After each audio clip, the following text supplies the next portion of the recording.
Everybody, good morning and welcome to today's Ansys Virtual Academy, where we will be covering how to mesh dirty CAD using the Fluent Mesher.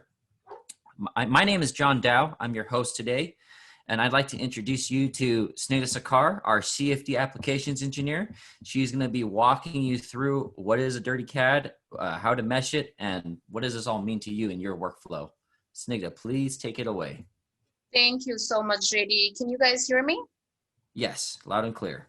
Awesome. Good morning, everyone. My name is Snehita Sarkar. As JD mentioned, I am the CFD Application Engineer here at KETIV, and welcome all of you for today's AVA session. Very excited to share with you the topic. With that said, let's jump into the topic right away.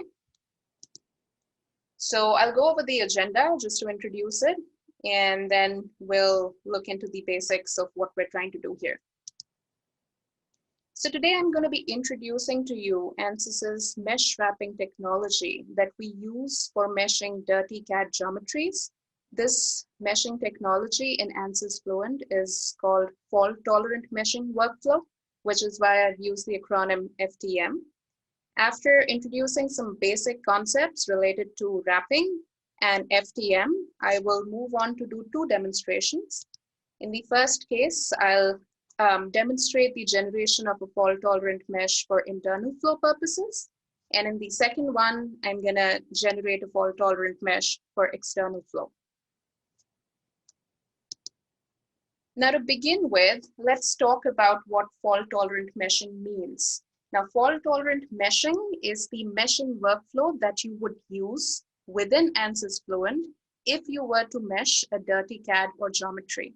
Right? So this is a feature that is available within Ansys Fluent. Now, what does fault-tolerant meshing actually do, right? Now, suppose you have a dirty geometry. We as engineers often encounter such geometries in which there are gaps, holes, intersecting surfaces.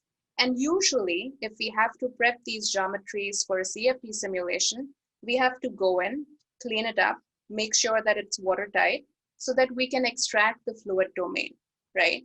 Now, in some cases, it is easy because the geometry is simple enough, but there are other cases wherein the geometry gets complicated, there are minute features, you have to go into each nook and cranny, becomes tedious. You might not have the time or the personnel to go through these steps again and again.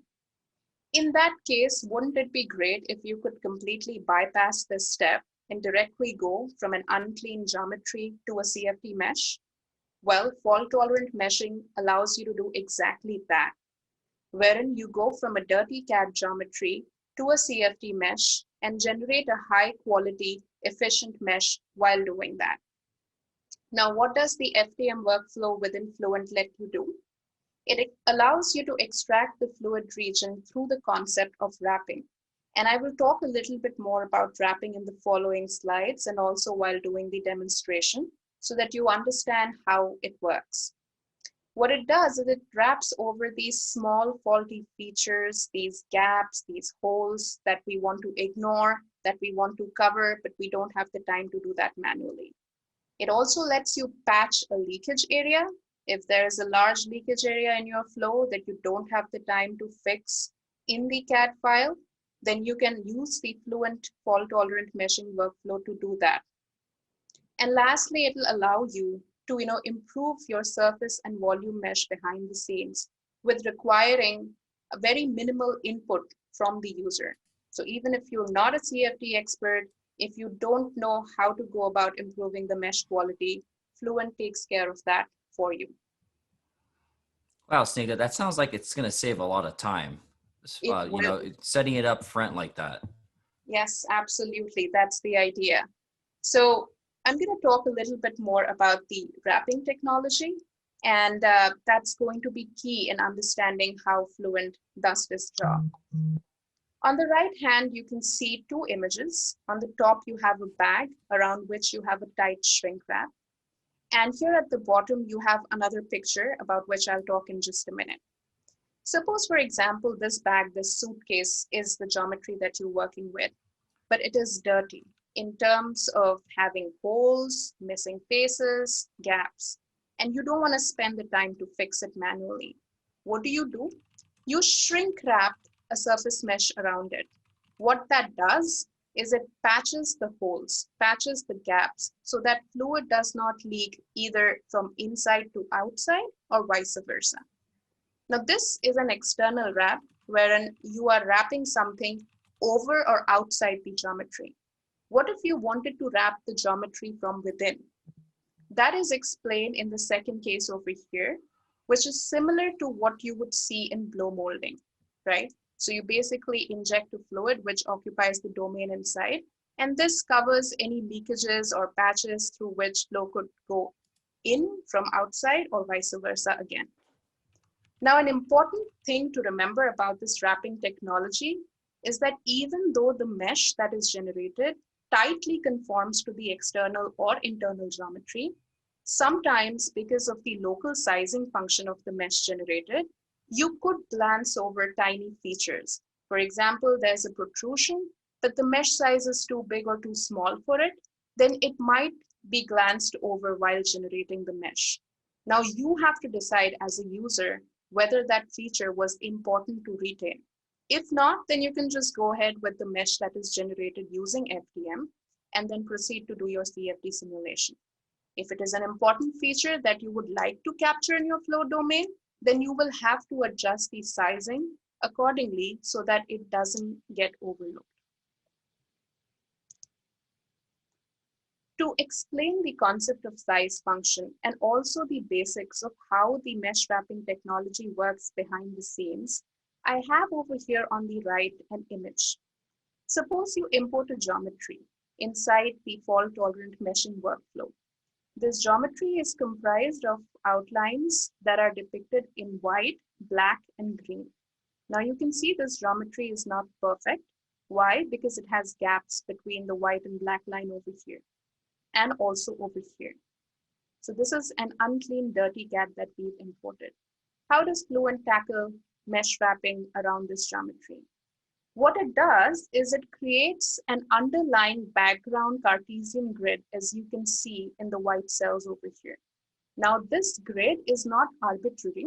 It is generated based on the size function that either we select or Fluent decides based on the geometry imported. What happens is that the geometry that you import is made to intersect with this underlying Cartesian grid. Anywhere where the lines intersect with the grid, you have the dark blue cells or the teal cells. This tells Fluent where to generate the wrap. So for example, in the internal geometry over here, where there is a watertight region, where the green circle is completely closed, it determines that the green line and the underlying Cartesian grid are intersecting in all these regions. So it extracts a watertight region from here. Same goes for the external geometry as well.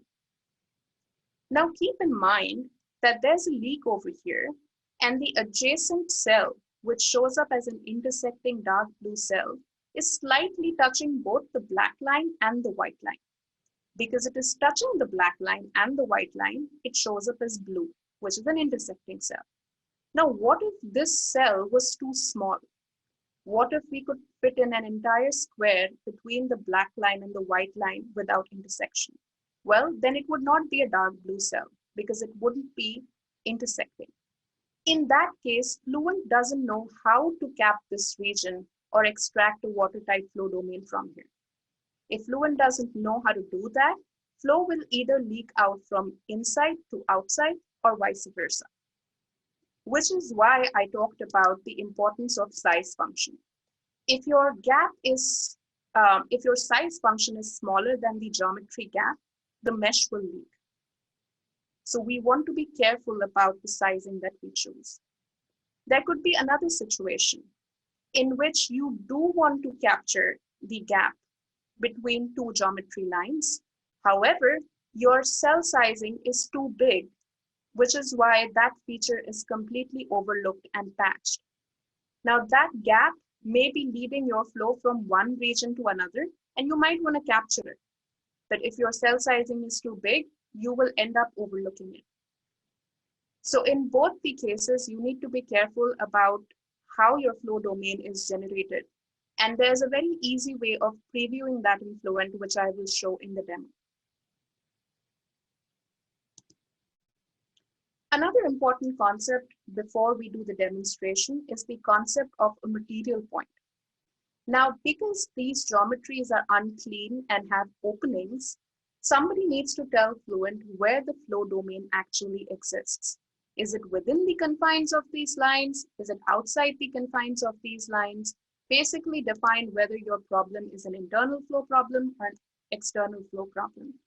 In the first case, you will notice that there is a red line that forms inside the geometry. And if we define a material point in this region, then we are dictating that this is an internal flow where the external geometry bounds are computational flow domain. If the same material point were to be selected outside the geometry, and you can see that the red line over here is now outside the geometry, then we know that this is an external flow problem and the flow is basically bypassing this geometry.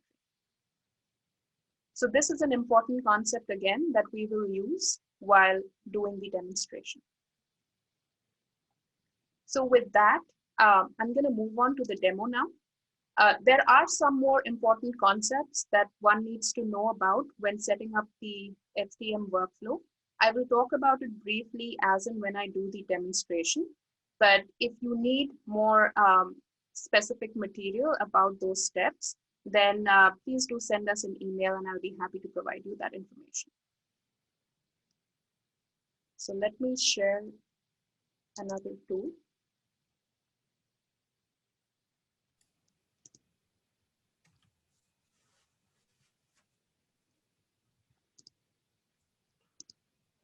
Hey, Snigdha. So we had a question from the audience, and it's what is watertight geometry exactly? Is it a solid body? So I think the question is in terms of visually, what are we seeing? Is it if it was like in a CAD or a 3D inside of our 3D modeler? Sure, I can explain that.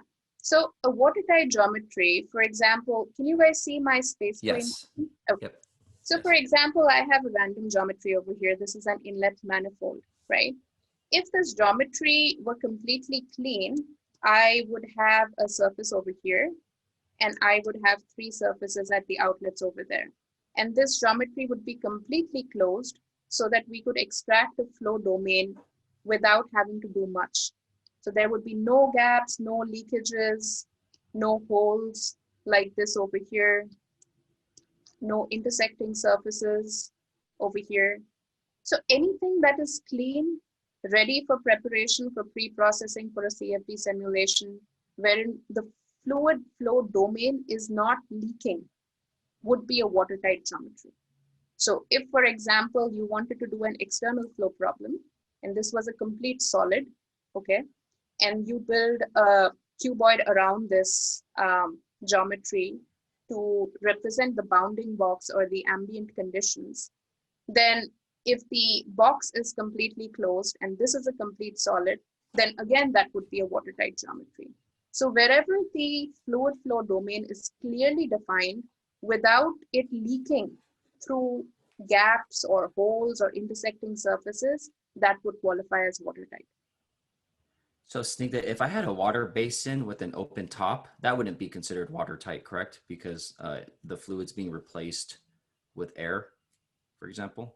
So even in that case, that would be, for example, if you were to do an open channel flow problem, you would have to create, a bounding box to cover it up. So basically, Okay. you have to create a closed domain, no matter the flow being external or being internal. Awesome. Thanks. So yeah, so in this case, like I said, this geometry is far from clean. This is not watertight. Had it been watertight, I could have simply gone to prepare and extracted the volume as I have shown in a previous AVA of mine. If you guys are interested in watertight geometry meshing, please go to our KETIV YouTube channel and check that out. Hopefully you find it useful. In this case, this geometry is not clean and I don't want to spend a lot of time cleaning it, okay? So I'm directly going to export this to Fluent Meshing.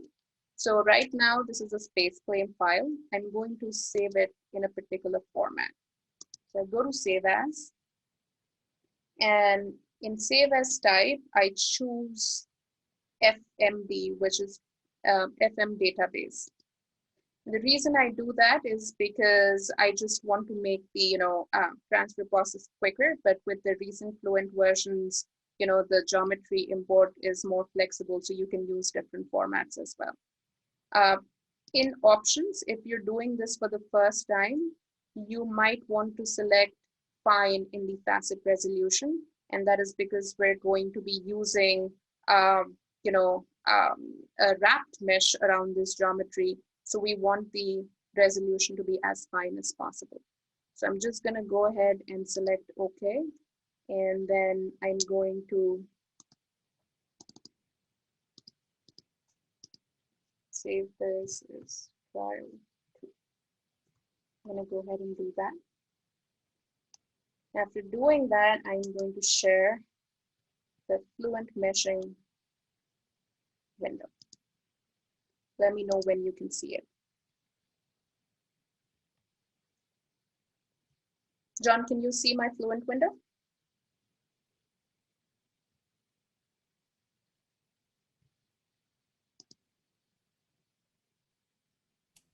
Yes, I can see your Fluent window, Snigdha. And Okay. I'm assuming that it's currently loading.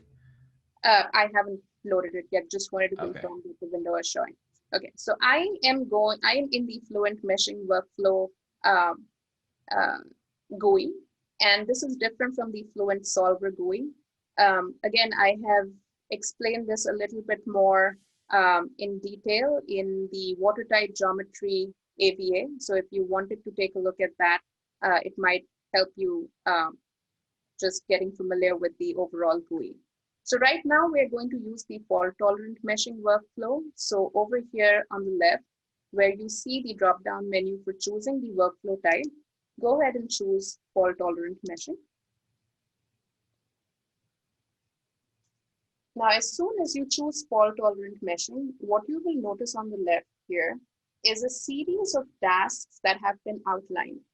Now, you can see that these tasks are very intuitive and very easy to follow.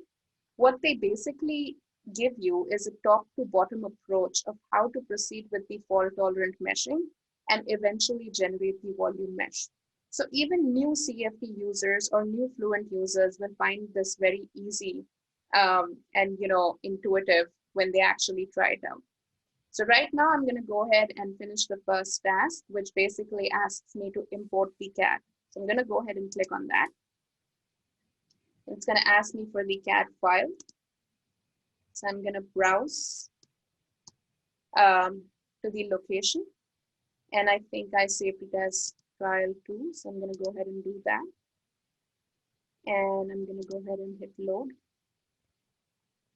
So we can see that the geometry loads quickly. And then I'm going to go ahead and create one zone per body. This is just creating the zones based on the name selections that we want to assign later on. And then I'm going to go ahead and click on create meshing objects.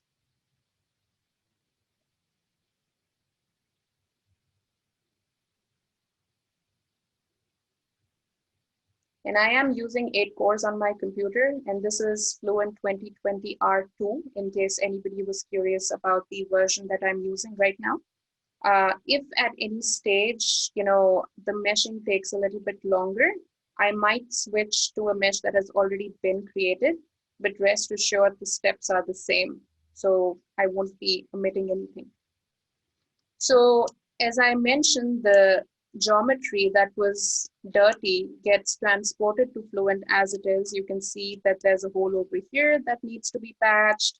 And there's also an intersecting surface over here without any edge at the intersection. So we would need to take care of that as well. I think this is probably a probe, maybe a pressure probe. So yeah. So let's move on to the second step over here.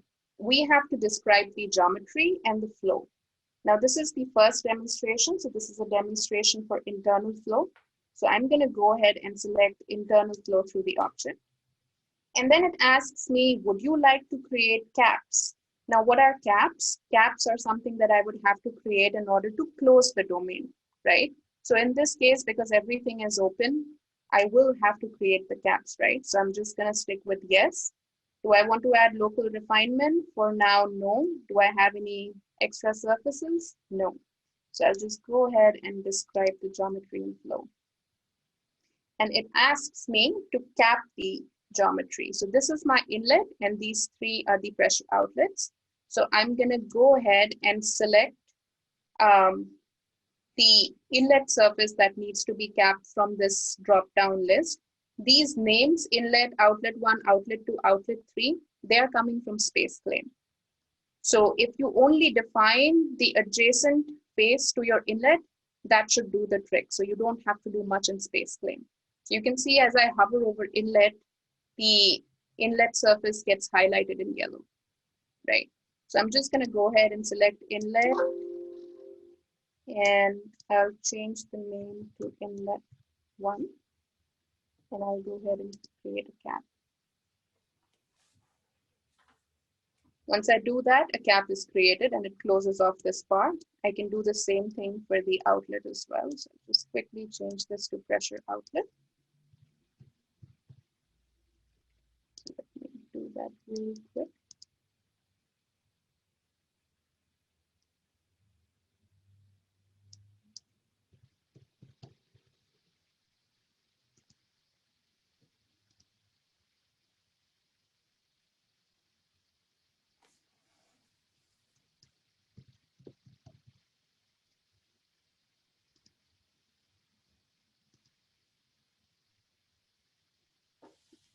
So as and when the tasks keep getting completed, you will see a green check mark against those tasks. That means they have been completed. So you can see that now my geometry is somewhat watertight. I mean, of course, there are still the holes and the intersection that we have to take care of. But as far as just the regions being capped, we have now covered it up, right? Now, the next step is to identify the region. So let me go ahead and select that. Now, this is where you define the material point that I talked about in these slides. How does Fluent know whether this is an internal flow or an external flow, right? So what I'm going to go ahead and do is I'm going to select the location of the material point that will tell Fluent whether this is internal or external flow, right? So I'm going to go ahead and select main, which is this body over here. And the centroid of this body, centroid of objects, will be the material point. So let me go ahead and select identify region. If I insert a clipping plane over here, you can see that this point over here is highlighted. So as long as it's inside this body, we know this is internal flow. If I wanted to make this external flow, then I would move the location of this point to somewhere over here, right? So I'll go ahead and select identify region. This will be my fluid region, right? Now, what if I wanted to select the void region? What is a void region? A void region is where your flow should not leak out. So anywhere outside this manifold would be my void region. I don't want flow from inside the geometry to go into the void region. So I will go ahead and change the region type to void, right? And while selecting the point, let me just choose any of the pipes. And when I choose any of the pipes, the centroid is automatically selected as a location outside. So this looks good to me, and I'll go ahead and do identify region. So now I have two regions. One is the fluid one and one is the void one. Fluid is where my computational domain exists. Void is where I don't want my fluid to go, right?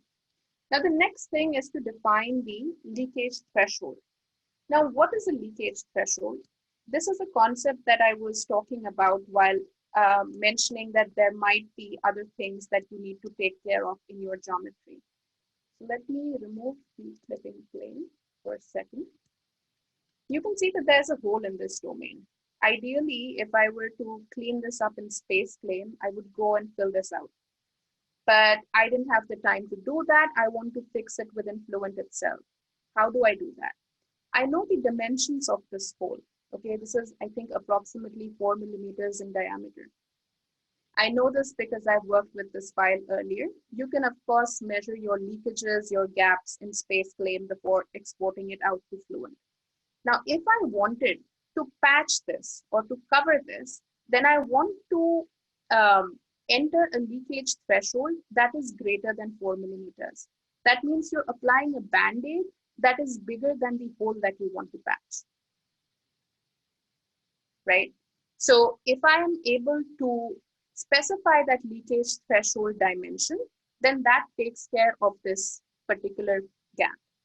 If you have a lot of gaps and they are comparable in sizes, you could patch multiple leakage areas at once. So that makes it very efficient. So right now I do want to close this gap. So I'm going to switch this to yes. And I am going to change this to 5 millimeters because I think this diameter is 4 millimeters. So anything bigger than that should work. And I am going to simply define the leakage threshold. Okay, so let me see. So the leakage threshold has been defined over here. And then we move on to update region settings. Now, this is a very handy feature in Fluent, wherein it lists out all these zones. If you look at the ones that are volume mesh related, then they will show up as either fluid or solid domains. So the fluid region 1 that we created by identifying the material point now shows up as a volume mesh entry, wherein you can choose which type of mesh you want to fill it up with. Right now, the default is selected as a hex core mesh, wherein the domain will be filled with hexahedral cells. You could click on it and you would see other options like tetrahedral cells, polycells, or polyhex core cells. So this again is a recent feature in Ansys 2020 R2. I think both fluid and solid zones can now use poly and polyhex core meshes. So I'm going to keep it as hex core and not play around with it. And you will also notice that the void region has also been identified. However, there is no volume filling in it. And now I'm just going to go ahead and update the regions. Now, the next part is very important, wherein you choose the sizing of the mesh. I did explain in that one slide why sizing is important and how it can be used to either suppress features or identify features that are important to your domain. So for now, I'm just going to stick with the default values, but if you wanted to change it up, you could go to custom and input your own local sizing for different refinement regions based on the geometry that you are working with. So I'm going to go ahead and choose these options. And then it asks me if I want to generate the surface mesh. Yes, I can define the overall target skewness of the surface mesh and it will adhere to this limit. So I'm going to stick with 0.8. Note that you can also save the surface mesh at this intermediate stage and use it later on. Right now, I'm not going to save the mesh. I'm simply going to go ahead and generate it.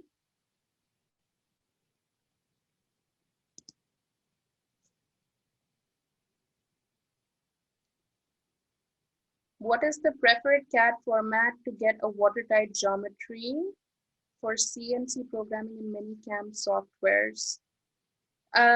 To get a watertight geometry, you could work with any CAD format to generate a watertight geometry. So it's not something that's only specific to Ansys products. So like watertight is a general definition of how you define geometry. So you could start with a step file, an IGS file. Any solid CAD format can be made into a watertight geometry. If you wanted to, use an STL file or a faceted file for fault-tolerant meshing, Fluent allows you to do that as well. So that is another advantage wherein you don't have to convert that STL scanned file into a CAD format and then import it into Fluent meshing. You could directly import that where we do import CAD geometry in the first task. Just taking a little bit of time to generate the surface mesh.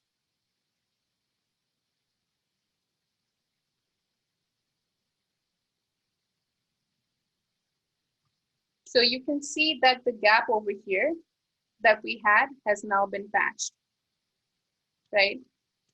And you can see that without doing much to the overall geometry, you get a pretty decent quality surface mesh, right? Now, it asks you if you want to add the boundary layers. I am gonna stick to one for now, just in the interest of saving time, but you could choose as many as you want. I think the recommended amount of prism layers or boundary layers that Fluent recommends is 3. But for now, in the interest of brevity, let's just go with 1. So this will automatically add the boundary layers depending on how you've identified the fluid region. So you don't have to do much because it already pre-selects that the boundary layers are going to grow on walls. So I'm going to simply go ahead and add the boundary layers. And then we eventually move on to the last part wherein we are going to generate the volume mesh. Again, it's very similar to the surface mesh option, wherein you have to dictate a limit for skewness. Here I have dictated 0.96, and I'm just going to go ahead and generate the volume mesh.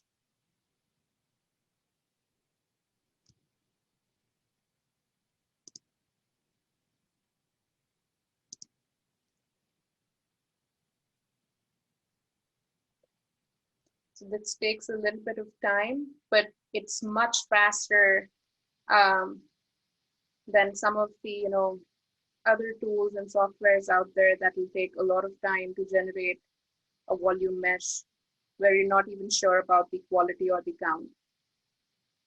Especially with the newer polyhex core meshing technology, you get the best of both worlds where you don't compromise on the quality, but get the best possible mesh count without having to over-refine regions. So right now, the insert clipping plane option is on. Let me go ahead and insert a clipping plane in Z or Y.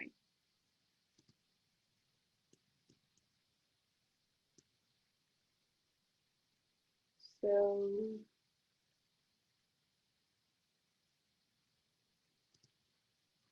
if I draw the cell layer, you can see that based on the selection that we made of hex core meshes, the majority of the interior or the core of the computational domain has been meshed with hexahedral cells.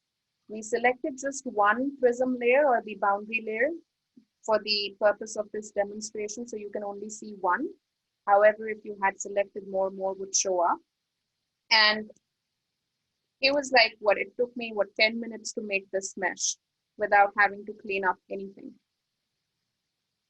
And you could simply just export this mesh or even save this workflow in order to use the same settings with some other geometry. So suppose you have another geometry which is very similar to this, but you do not want to go through all these steps again. You could just simply save this workflow and all these settings would be saved. And when you reopen Fluent Meshing again, you could just load the workflow again and change the geometry and reuse the sizing that you specified for this geometry and get your mesh in 2-3 minutes. So now that we've finished the demonstration for the internal flow, let's move on to the demonstration for the external flow. I think before we move on from this part of the demonstration, we did have a question pertaining to this demonstration. Sure. We have an attendee asking about the when you were doing the caps. Mm-hmm. They're asking if you could describe what large caps are, because they saw a setting on when you were in the section that describes geometry and flow and internal flow. There was a setting that was asking about large caps. Large caps.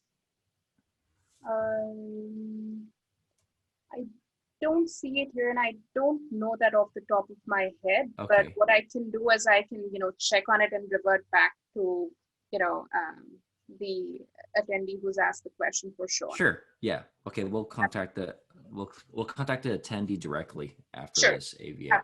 And another question about the CAD geometries that work with watertight. We have an attendee that uses CAD geometries that are really meant for CAM softwares. Would that work for Ansys? When you say work for Ansys, do you mean for Fluent meshing or? Yes. Yes. So Yes. they use an XT format file. Would they be able to import that geometry into Ansys and do a watertight geometry or watertight mesh? I think, give me 1 second. Let me, I can check on Yeah, that. from my really memory, quick. yeah, from my memory, the XT file format is a pair solid, and It Ansys, should work then. yeah, Ansys being CAD agnostic, it could definitely import pair solids. I know that for a fact. I understand why the audience member might have a question, because until a few releases ago, for the fault-tolerant meshing, not a lot of formats were compatible. I think you could do STL and you could do FMD, but they've changed that now, and now all CAD formats and STL formats are compatible. But I can send them a document that explains in details which all formats are compatible. Yeah, I'll be happy to revert back to them after the AVA. Okay, and then one last question. For the interface here, we're looking at the Fluent meshing interface. It's slightly different from Ansys Fluent, the solver. Yes. Are we able to see mesh quality here? That came from our yes. YouTube channel. So here you get a brief summary of the mesh quality.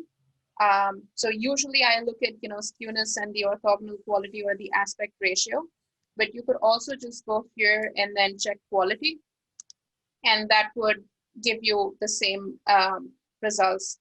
What I would recommend is, if you're not particularly looking to use a hex core mesh, use a polyhex core mesh. Why? Because with polyhedral cells, you don't really have to worry so much about skewness. That's the advantage of using polyhedral cells. And in the interior region, where you have hex meshes, your orthogonal quality is going to be good. So if you wanted to not worry about the mesh quality, just go ahead and use polyhex core, which would give you the best conformance to the external geometry and also allow you to retain a good efficient mesh count. So JD, I'll take the questions towards the end because otherwise I'll run out of time. Won't be able to show the external flow case. So I'm directly going to start,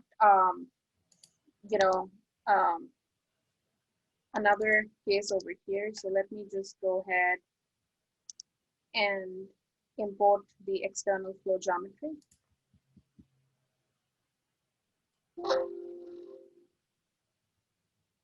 So maybe I should have just closed this and started a new one, but let's see.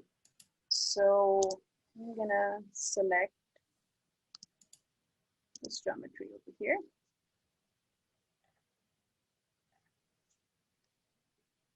I'm gonna go ahead and click load. Object. And then I'm going to go ahead and select update, and it'll load the external geometry. So usually I just cut out the space claim step where you would have to save it as an FMD file. I just directly imported it in here.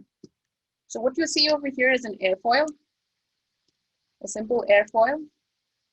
And this would be an external flow problem. However, you can see that there are some holes in this airfoil, which we definitely don't want. What we also don't want is a gap over here in the trailing edge. We don't want the flow from outside to leak inside and vice versa, right? So we're gonna go ahead and select the same things again. So we're gonna go ahead and select describe geometry and flow. This is an external flow around the object. And you can see that there is no bounding box around this geometry, which I think JD, you were talking about earlier. So I would like to add an enclosure. I would like to cap this off. So I select yes. I do not mess with the other default settings. So I'll go ahead and describe geometry and flow. Now, when I select that this is an external geometry and I do want an enclosure around it, Fluent Meshing gives me an option to create it within this very workspace. So I am going to select this as my reference geometry, and it creates this enclosure around it by default. Now I want a little bit more region in the wake area, so I would want to shift this enclosure or grow this enclosure by a little bit. So there are two options of doing that. You can directly just specify the coordinates, or you can specify the bounding box area relative to the object that you selected from the drop-down menu. So for example, I could just simply do this.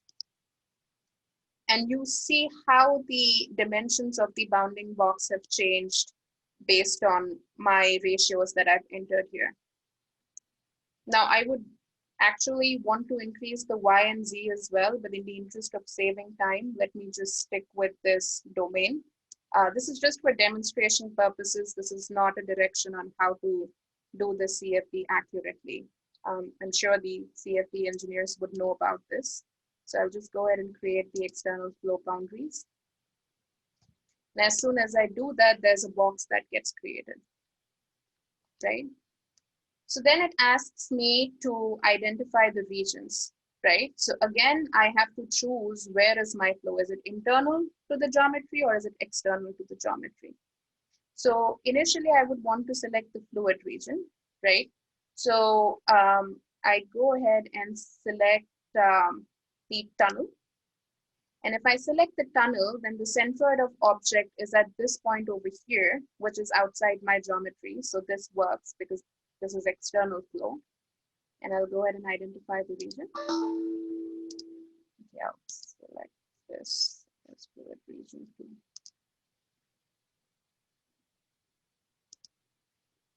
Okay, and then I will go ahead and delete this because this is from the previous case. And I'll mark this as updated.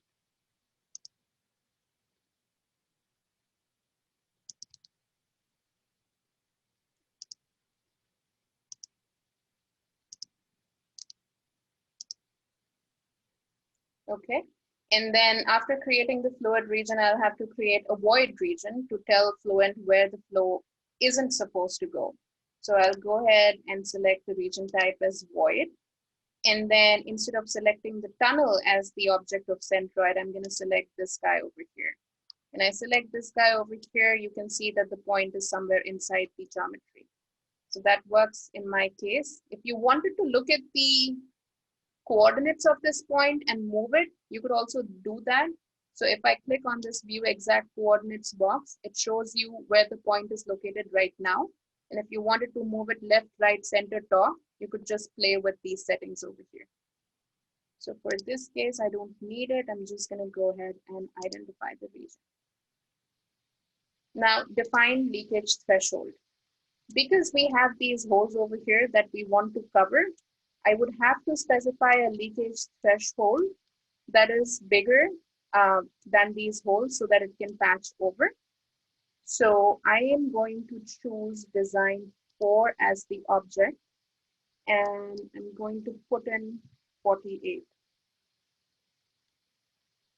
And remember how I talked about being able to check within Fluent whether or not your flow is leaking out from one domain to another? You could do that by selecting preview leakages. When you do preview leakages, what it lets you do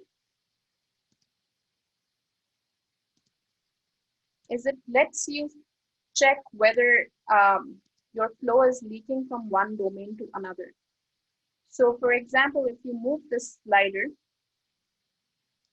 over here, you know how the flow looks. The blue part is the part within the domain, and the red part is the part outside the domain. As long as there is no connection between the two and the blue part is separate from red, you know that your leakages are being captured effectively. So I'm going to go ahead and just select define leakage threshold.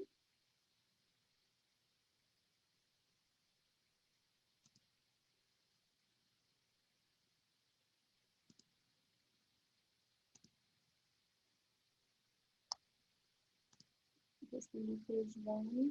So this part needs to be deleted because this is from the previous geometry. And I'm just going to go ahead and update this task. Then I'm going to go ahead and update the region settings. Again, the fluid region is selected as hex 4. I'm not going to play around with the default here. But let's just go ahead and update the region. And then choose mesh control options. Let's stick to default. And then we'll create the surface mesh.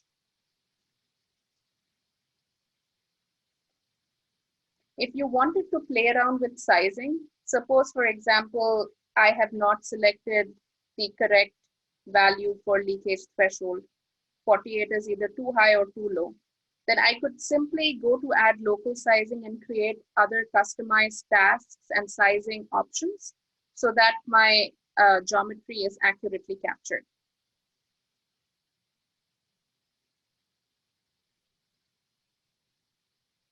So this takes a little bit of time.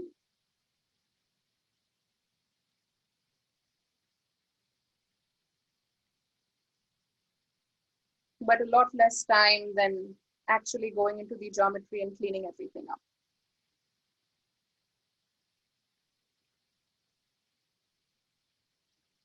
So you can see that a decent mesh has been created. If I were to show you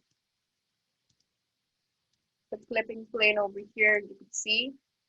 You could add a little bit more resolution near the leading edge and the trailing edge. But because we don't have a lot of time, I don't want to go into that. But if you have questions about sizing, please feel free to reach out. I'll be happy to answer them. And similarly, we can just go ahead and add the boundary layer.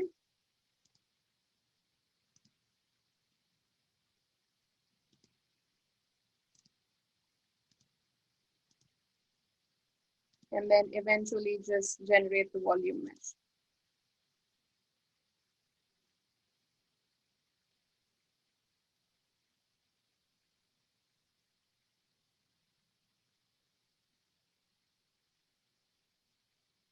And you can see, while this is happening, that all those holes that we had earlier, those have been patched because of the leakage threshold option that I used. Now I knew from my space plane geometry what the size of those holes actually are. So I could specify a number that takes care of all of them at once. That is some investigation that you would have to do on your end.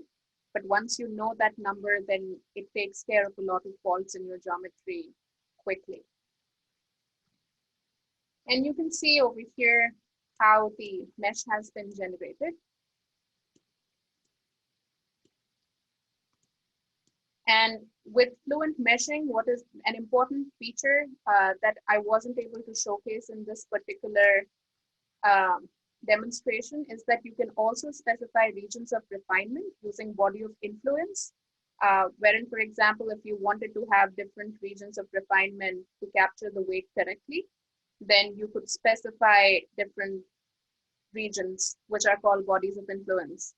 And then that would take care of the refinement in those regions. So with that, I'm gonna conclude the demonstration. Overall, if I had to recap what we learned today in this ABA session and why and how fault-tolerant meshing can be of use to you, then one, if you're a new CFD user or even an expert, but you want to reduce your overall pre-processing time, you just want to follow some basic tasks that make sense and get a fast, good quality mesh, then using Ansys Fluent meshing, using fault-tolerant meshing can be really useful.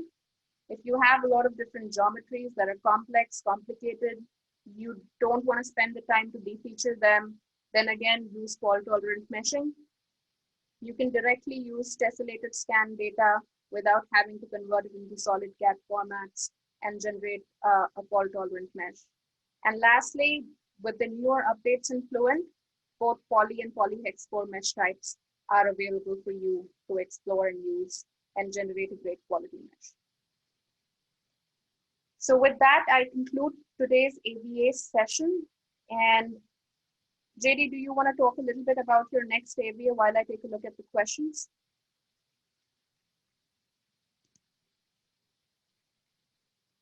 What happened to the gap at the tail of the airfoil? That got closed as well because we selected a leakage threshold of 48 millimeters, which was much bigger than the trailing edge gap.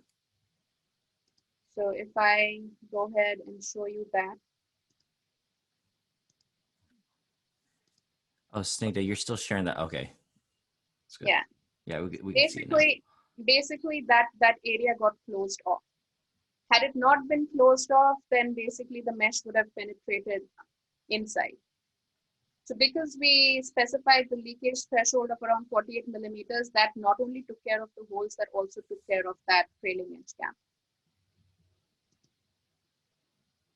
And if you have animation of flow, could you please show results? I don't have the animation. I'm guessing you're talking about the animation of flow with this airfoil, but I don't have it right now because I didn't really do a simulation. And as it is, this is not the correct mesh for an airfoil. It needs more refinement in the wake region and more boundary layers. So this was just a demonstration to show the meshing capabilities. But within Ansys database, there are a lot of airfoil examples that you could probably find if you do a quick online search. If not, feel free to reach out to me and I'll be happy to help you out. Does Ansys Space Claim have auto clean and healing options? There are certain options. For example, again, I would like to refer to the ABA that I did on watertight geometry meshing, wherein you can use certain options within Space Claim. Let me share Space Claim real quick. Can you guys see Space Claim, JD?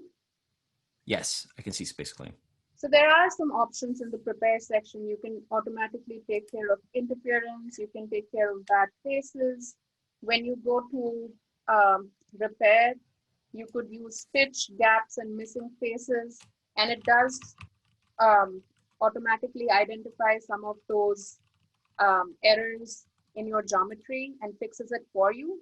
But then again, this is just a simple example case that I'm using. You could probably just fix it really quick within Space Claim and use watertight geometry. And I would do that. In this case, I would do that because this is a pressure manifold. For example, if this were for a charge airline, the pressure is not that high. If it's around 3,000 Pascal or 4,000 Pascal, for a certain kind of engine, then you don't want to use a wrapped mesh around this geometry because it might not be accurate. So you have to decide in which case would you compromise on the exact accuracy of the geometry to get directional answers for your CFD simulations. If your velocity or pressure values are too delicate, too sensitive based on the geometry features, then stick with watertight geometry meshing. If it's something that won't probably vary, if you de-feature a certain edge, then go with fault-tolerant meshing. Any more questions? Is it possible only to import the STL file? Yes. Or also in watertight geometry. I think in watertight geometry, you would need a CAD format, but I can definitely check up on that and get back to you. In watertight geometry, I think you would have to use a CAD format. The STL works for fault-tolerant meshing.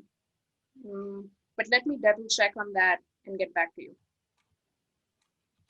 Thank you all, and please have a nice day. You as well. Thank you, everybody. Bye-bye.